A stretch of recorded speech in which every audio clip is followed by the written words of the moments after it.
Talk about Mexican Independence Day. We can call this Teddy Atlas here in Las Vegas, Nevada. You heard from the champion himself. Man, we're simply knocking out the competition. Not Rich Ortiz here with the fighter's voice, the only voice that matters. And like Eddie LOPEZ, because Josh Taylor is the 4th division world champion, Mikey Good evening, ladies and gentlemen. I'm your host, Richard Ortiz of The Fighter's Voice, the only voice that matters. Let me fix that. The Fighter's Voice Kick-Ass Podcast, because we're kicking a lot of ass, just like our guest today. She's a woman of many hats, of many titles, from management to collaborator to you name it. She puts her nose in there, and she's even been inside the ring, kicked a lot of ass inside the ring and also outside of the ring. And she has a great story to tell you. Ladies and gentlemen, the talented, the beautiful, the one, the only, ZOE LOPEZ. Welcome to The Fighter's Voice. Oh, thank you so much. Thank you so much. So tell us a little bit about yourself. I know you're involved in entertainment. You're involved in the boxing scene. You're involved in a lot of things. Where did it all start from? We go way back to the teenage years, back to East LA. Back when I was 14 years old is when I joined the Oscar de la Hoya gym, actually. Like many fighters, I didn't join because I wanted to. My mom took me. She was tired of taking me, I was bouncing around from high school to high school because I used to fight a lot. I had a chip on my shoulder, man. So I used to fight a lot in the streets, and my mom finally got tired, and they're like, you know what? Let's take her ass to the gym. So I went. I started off at the De La Hoya gym back in I believe it was 98. Okay. 14 years old, and I absolutely fell in love with it. They kicked my ass one time, and I just said I was determined. I was like, okay, now I have to get good, because apparently what I'm doing out in the streets ain't the same thing that's going on inside the ring. So I had lesson learned for sure. So when you did that, I mean, did your family support that? Were your brothers and sisters there? And what did they think of their sister going to the gym? I think in the beginning, everyone was just happy that I wasn't going to be fighting on the streets anymore. And so it was building, discipline with school, staying put, not looking for trouble just because. And so my two younger brothers, they also got enrolled in the gym. They were really young. They were like 6 and 7 years old. I was older. But I fell in love with it. And my mom and my dad were all for it. They used to take us to the gym 5 to 6 days a week. We did the tournaments. We did it all. We're really involved. What was the best part of boxing? What exactly did you fall in love with? Are you talking about the training, the working out, the competing, getting your hands wrapped? There had to be something that just stood out in your mind. I think, you know what, the community that you build with other fighters, with the other kids too, with the coaches, you learn respect in a sense. So it's like they're going to kick your ass, but they're teaching you, how to defend yourself in a way where it never crosses your mind. You just think, well, I'm just going to throw blows here and there and that's it. We're done. It's like, no, there's an art to this, and learning that the footwork, that exactly. It's not just jumping in the ring. It's a whole, learning how to just standing in the ring is different than standing on the regular floor. So trying to fight and move and learning all these, the movements, and you kind of become like, it's like a dance, on your toes. Yeah, you're on your toes, and you learn that if you're not standing right and they come and they, hit you here, you're going to get knocked out. So for me, it was like, and then also building those friendships. Yeah, in the gym. Yeah. Balance inside of the ring is key, and the best punch in there is your jab. You start with the jab, you end with the jab. But enough of that. You started your career boxing. Where did the change come from? Because a lot of people don't know exactly what title you have, but they see you at big events. They see you, with the De La Hoyas, with the Fernando Vargases in the Vargas dynasty, and they see you in Vegas making these trips. What inspired you to continue the passion for boxing, and what exactly is your role? I've always loved it. I wanted to become pro. So as a teenager, 15, 16 years old, I remember telling my coach, like, hey, I want to become pro. And everyone's like, you're crazy. You didn't have too many women or girls who were training, period. So the thought and like actually putting that work in and being like, no, this is what I want to do, was kind of like, you're a little crazy. And I was modeling at the time also. So they're like, you know, not that I wasn't good, but their whole thing was like, you're going to mess up your face. And to me, I didn't care. I was like, no, I want to do it. But I met my husband. And so I stepped away for a few years. And then I went back I came across the boxing world again through some other work that I was doing with a tequila company. So we were doing a lot of the events. We were doing sponsorships with the Canelo fights. We were going out to Vegas, and it's kind of like a full circle. Oscar is part owner of this tequila, and you know, a lot of the friendships were still there. So I came around. We're doing all these events, still in the boxing world, and then come the pandemic, I made it a point. I've always loved boxing. I watch boxing all the time. I jump and I do lives, and I kind of do my own. I call it like a Snoop Dogg commentary, you know, where it's just who's ever, you know, anyone watching or joins my live, I talk a lot of shit, and it's just fun. It's fun for me. But I made it a point. I was like, look, with the pandemic, everything stopped. So the whole events, the tequila, all of that was kind of put on the back burner. And I just said, my next move is going to be within the boxing world. I know the sport. I love the sport. I would love to manage my own fighters eventually, but let's see where this can lead. And I was actually leaning more towards going into the UFC somehow. Well, you know what? You seem to have a knack for it, and you know what? You know what? If you do bring it back, I can see it right now. Starting the show with, "Hey, I'm Rich Ortiz, your host of The Fighter's Voice," and tequila, the official sponsor by way of collaboration with Miss Lopez, Z Yeah. Lopez. I like the way it sounds, Z Lopez. Z Lopez.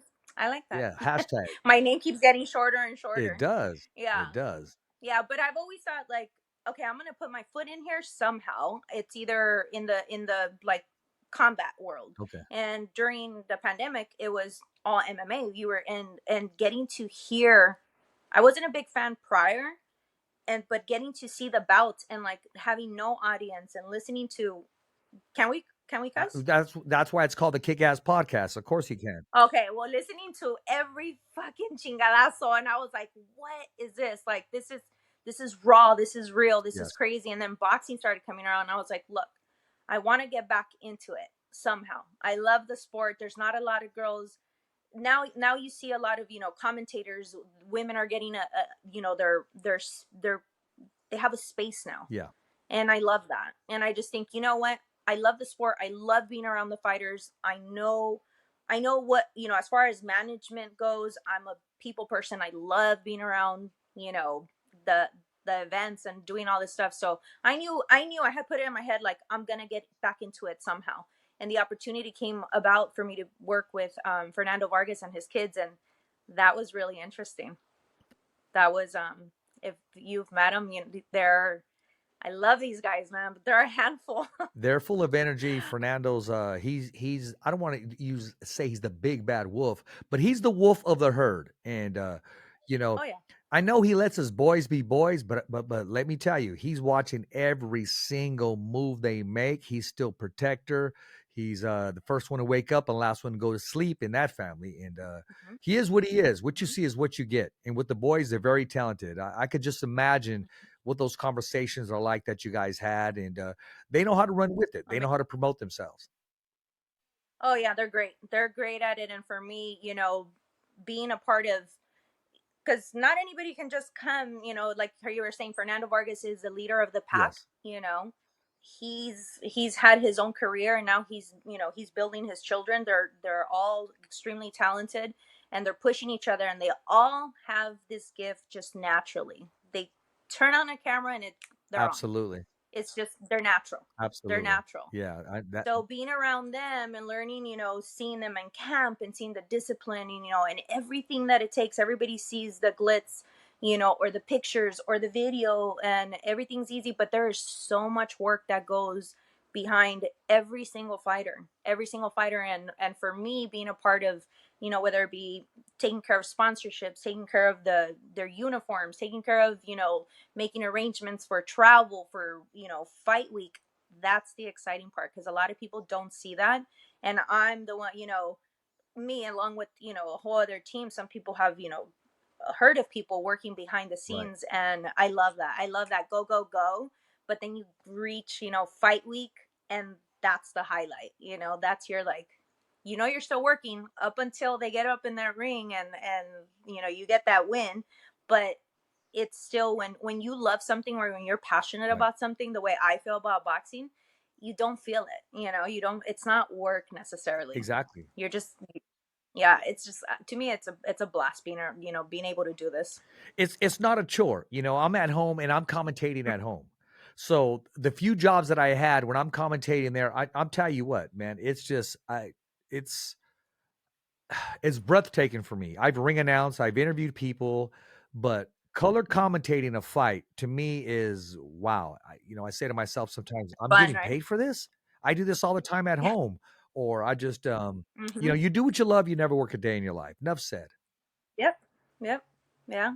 I'm hoping to get right back in there. You know, the boys are right now, you know, they're doing their thing, getting ready for their fight coming up Yeah. too. So it's exciting. It's just for me the whole excitement to see whether it's them or, you know, big names like Canelo. The moment you start hearing, you know, the press conference, the Yes. weigh-ins, the interviews before that, to me that's all of that's exciting. Oh, it is. You said you did a little bit of modeling. Tell us about that. And you know, where did you do it? Who went up to you? How was it? Do you still do it? And hey, where did you did that opportunity come through boxing, or did somebody approach you? Did you have an No, agent? I Talk to was, us about that. yeah, I started doing that before. I believe I was like 13 when I started, Okay. and it was just more, I wanted to do it. I wanted to act. I've always, you know, I was always in, at least in school, I was always in plays and doing stuff like that. But I believe I was like 13, 14. My mom, she was like, you know what, let's take you to do this. Let's see if we can get some commercials or print work. Back then, no social media, we didn't have, so it was different. Yeah. You know, getting work was actually, you had to go and audition. I auditioned for, you know, movies. I did, I never got any roles in movies. I think I was too young, too shy. I didn't really have the, I didn't have it, you know, for that. But as a 15, 16 years old, I was doing some modeling. I did some music videos. I've done quite a few music videos, and then I stopped for a bit. I have kids. My kid, you know, I had my kids, so that kind of died out for a little. But then I still continue to do it. So I was doing a lot of just print work with local artists here with the Dia de los Muertos, and more than anything, I was doing music videos. Right. So I was also managing a band for quite some time. Well, don't be surprised if you get another call. I'm just saying because our producer KP, he's an actor and he's also an agent, and he was also in the hottest what is it on Netflix? He was on Dahmer. Oh, Yes, he really? was on Dahmer, and he was the father of one of the kids who, well, one of the guys that got eaten, I guess. But yeah, he was on there. Ooh. You know, actually, Yeah. he's out of town right now, out of the country, and you know, Hmm. working on some things that I really can't talk about because I know the union, it just went off strike; they're no longer striking. So, but he's there, and I Oh, know nice. once he looks at you, because he's going to produce this show, he does it by way of location. He'll probably maybe have Okay. you read something. So don't rule that part out. Call me. Absolutely, yeah. Yeah, call Don't me. rule that part out. Yeah. I look, I'm open right now. I'm like, I've done a lot, how you said, in the entertainment world, Yeah, in the boxing with the tequila. To me, it's all about, you know, bonding with people, you know, interacting with people, whether it's with the fighters or any yeah. events, perfect strangers, you know, making those kind of connections. I'm open to anything right now. Well, we got to get you the official shirt of the fighter's voice and have you model that. You know, put that on there and you know, Let's tag do some people and you know, run with that thing. it. Exactly. Hey, send it my way. I Send will. it I my will. I'm gonna way. get your address after the show. Now, listen. You mentioned Awesome. your husband. A lot of people don't know exactly what your role your husband is. I know he's an entertainer. I know he has a beautiful voice. I mean, he's been in the massive as far as the stages. And talk to us about how you Yeah. met him and how his career is going and what he does for the world. Well, when we met, yeah, he was doing the whole rock star thing. He was touring with a band. They had the opportunity to, I believe when I was 15, before we actually started Yeah. dating, I had gone to a concert here at the Anaheim, I believe it was called the Anaheim Pond Okay. or something. Yeah. And they opened up for Mana. So that was a really big deal. There you go. and I didn't know that that would be my future husband, but I remember seeing him. I remember seeing the band, and then a year later is when we actually we hooked up, and we've been together since. We've been together 23 years. Congratulations. Yeah. That's awesome. Yeah, thank you. So then he was a guitarist in a band. It was Materia Gris, and they toured. They did their whole thing. They were the hot thing, playing everywhere. They toured, and I was like the, what do you call it? Groupie, I wasn't gonna but say, not the well, groupie. listen, I wasn't gonna say that. I was just gonna say assistant or I said it for yeah. you guys because I know that's what you guys were thinking. No, I wasn't thinking I was that. never really the groupie. No, I Yeah, wasn't thinking no, that. we were all right, Yeah. sure. Well, I beat you to it Okay. because so you were like a groupie. I'm like, I don't know about that, but we've been together since. Yeah. We kind of just like hit it off, and he's actually, I think that was the biggest reason why I left. I was about to boxing, call you tour and why manager that is what I was gonna call you, but it wasn't gonna be groupie. yeah. Just saying. Oh, the band wouldn't call it that. They were like, the Right. girls are around again. Yeah. But we did that for a while, and then he left that band, and then he created his own band, and then I managed that. But that was a lot of fun. That was a whole lot of fun, being able to, again, connect with people, getting them shows, going to these big events, and just, it was awesome for many years. And then again, the pandemic kind of put everything, Yeah. in the back burner for everything because everything shut down. So right now, I mean, he's still creating. He creates music. He's a writer. He plays the drums. He plays bass. He plays guitar. So There you go. I mean, I think more than anything, it's like he had his run with the music as far as the stages go, yeah. but he's always going to be a musician at heart, no matter what. He's still creating. I got on one of your lives that you had one time. You guys were watching the fight, and I just put on there, hey, don't forget about the fighter's voice. I was just joking around. I go, no invite. And you were feeling good that night. No. You go, I got you. Next time you're around here, yeah, you're coming over. You guys are, yeah. You were feeling good. You were feeling good. I could tell. Hey, you can still come. Look, here's the thing with the lives. Going live and being able to connect with people that are jumping on and like reading, and like that's a connection when, if I'm not going to be at the event, I still want to connect with others. There you go. For me, I'm a social butterfly, so I actually I feel charged up when I'm talking to people. And then not everybody's nice. There's people, but then, I talk shit. I'm like, look, don't like it, get the fuck off my live. Like, that's just how it is, I know, but it's all fun. Exactly. It's all fun and games. But whenever there's another fight and we're going to watch it here at home, you're definitely welcome. That sounds good. It would be fun, actually. We should do a live from here. We should. And a collaboration and see where it goes. I talked to you about that before. Yeah. I think it would absolutely. be fun. I would definitely like, podcasts. Podcast is another thing that's been on, it's been on my mind also, I can see it now. So. Hey, host of the Fighter's Voice, Richard Ortiz, with his co-host full of dynamite, Z LOPEZ. Go. There you go. Because there's a lot of ass out there to kick. Trust me. Yeah, there is. There is. And you know what? You're a fighter at heart. The whole show with me started when I lost my son. So I had to fight just to breathe. I had to fight just to wake up the next day. And I wanted something positive. And I really didn't know what I was going to do. So I dedicated my whole career to my son. Every time I'm on the microphone, while I'm ring announcing, interviewing anybody, at the end of every show, I keep my son's name alive because at the end of the show, I always say it's a wrap, thumbs up for Richie, which means, hey, I dedicate every show to him every time I'm behind the microphone. And it started to snowball a little bit. We have some fighters. They had some tributes. I'll say Jamal Herring went on live TV, said thumbs up for Richie. We've had some people on UFC. My point is, what we share in common is because you're a fighter. I know your story. You don't have to share it personally, but you're a fighter. You fight to maintain. You fight to breathe. You fight to smile. You fought just to get on this show today.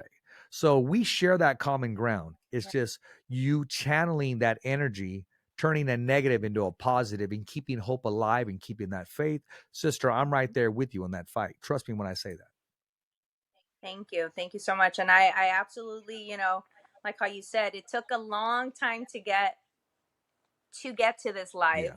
And, you know, but it makes perfect sense. It is the fighter's voice. And I also feel that you don't necessarily have to be up in the ring. You don't have to be the fighter per se, the boxer, right? But in life, I have considered myself, you know, I've gone through shit, ups and downs like everybody. Yep. But at this specific time, it's like, yes, every day is an actual struggle. It is a fight. And when I just talked to someone earlier and I said, you know what, how do you not lose yourself? For you, it was losing, I can't imagine that, you know, your own flesh, Yeah. your son.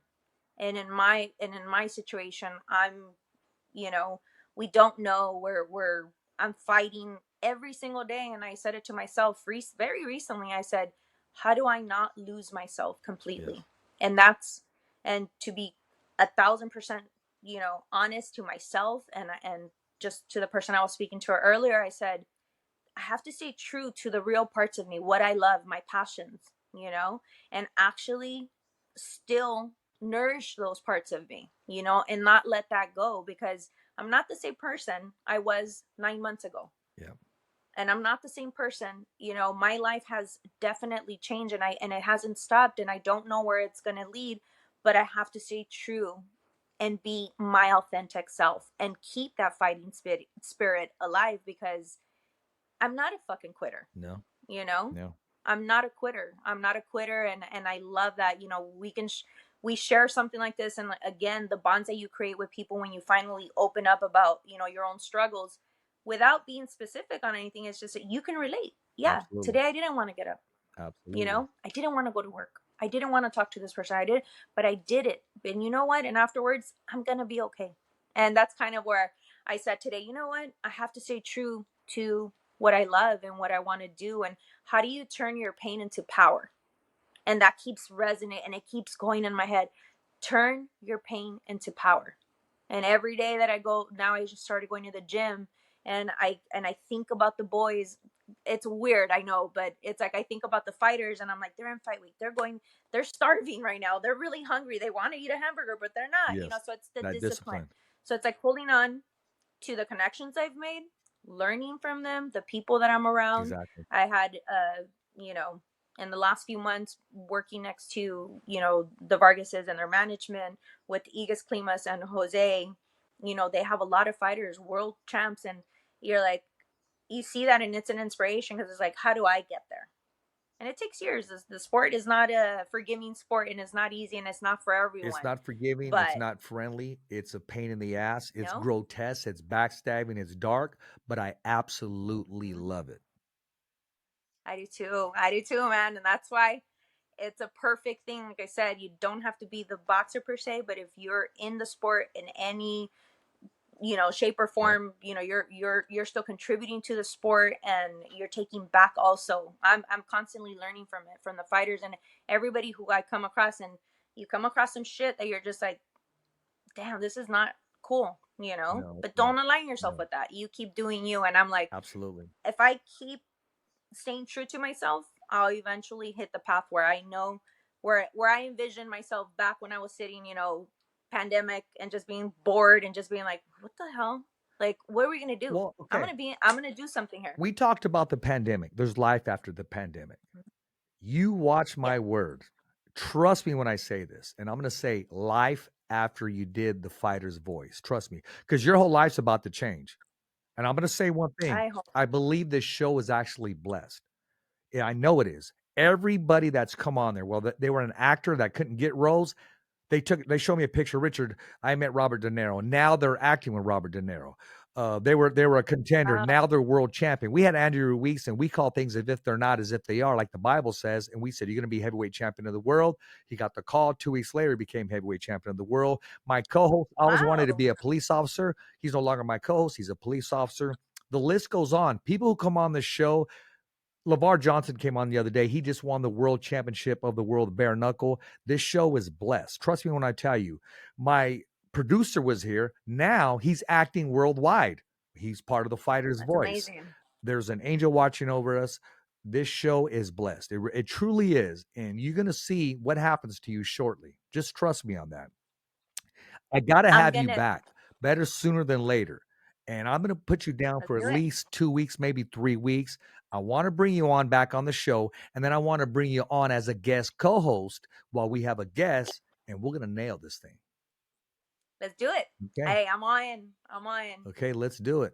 Hey, I'm sorry I got to go, but you know what? I appreciate the time. I'm going to give you the platform once again, and we're going to talk some shit, and we're going to talk some realistic things. And hey, I appreciate you. Real fast, how can we follow you? How do we stay connected with you? Oh, you guys can follow me on Instagram at ZOE L. Okay. ZOEL for Lopez 23. Hey, you heard it from the one and only ZOE Lopez. I'm your host, Richard Ortiz of The Fighter's Voice, the only voice that matters. I'm like ZOE Lopez. We're simply knocking out the competition. As always, it's a wrap. Thumbs up for Richie. Okay, fight fans, it's not goodbye, but until next week. Remember, it's always voiceography at its finest. So on behalf of Richard Ortiz, the special guests, and all the crew right here at the Kick-Ass Podcast, saying hasta luego, babies. And always, thanks for listening.